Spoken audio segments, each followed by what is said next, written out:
Kawan Puan, masa kampanye pemilihan umum 2024 berakhir hari Sabtu, 10 Februari 2024.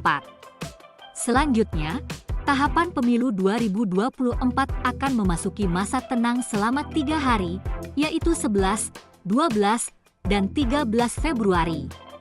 Aturan terkait masa tenang ini telah diatur dalam Pasal 1 Angka 36 Undang-Undang Nomor 7 Tahun 2017 tentang Pemilu. Apa itu masa tenang? Yuk, simak definisinya dan hal apa saja yang dilarang dilakukan selama masa tenang pemilu 2024 seperti mengutip kompas.com. Menurut UU Nomor 7 Tahun 2017 tentang Pemilu, masa tenang adalah periode yang tidak digunakan untuk melakukan aktivitas kampanye.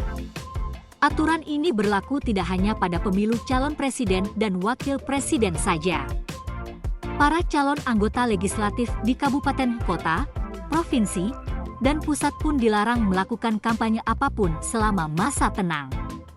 Aktivitas kampanye tidak boleh dilakukan oleh para calon maupun tim sukses kampanye mereka. Sementara itu, selama masa tenang sebaiknya para peserta pemilu 2024 tidak melakukan hal-hal terlarang di bawah ini.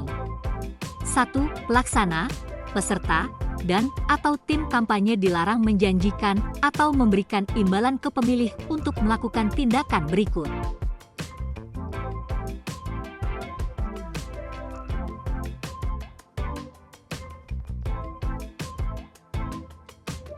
Apabila melanggar, pelanggar dapat diancam hukuman pidana 4 tahun penjara dan denda puluhan juta rupiah. Larangan tersebut tercantum pada Pasal 523 UU Pemilu yang bunyinya adalah setiap pelaksana, peserta, dan/atau tim kampanye pemilu yang dengan sengaja pada masa tenang menjanjikan atau memberikan imbalan uang atau materi lainnya kepada pemilih secara langsung ataupun tidak langsung sebagaimana dimaksud dalam Pasal 278 Ayat 2. Dipidana dengan pidana penjara paling lama 4 tahun dan denda paling banyak 48 juta rupiah.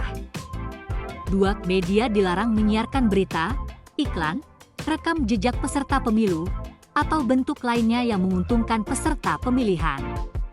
Larangan ini ditujukan kepada media massa cetak, media daring, termasuk juga media sosial. 3. Larangan mengumumkan hasil survei atau jajak pendapat terkait pemilu 2024. Lembaga survei yang melanggar larangan ini bisa diancam dengan hukuman pidana 1 tahun penjara dan denda. Larangan ini senada dengan aturan terkait di UU Pemilu, yaitu di Pasal 509 yang berbunyi, setiap orang yang mengumumkan hasil survei atau jajak pendapat tentang pemilu dalam masa tenang sebagaimana dimaksud dalam Pasal 449 Ayat 2, dipidana dengan pidana kurungan paling lama 1 tahun dan denda paling banyak 12 juta rupiah. Itulah tadi definisi mengenai masa tenang pemilu 2024 dan apa saja yang dilarang dilakukan selama periode tersebut. Setelah masa tenang, Kawan Puan akan melaksanakan pemilihan di Rabu, 14 Februari 2024.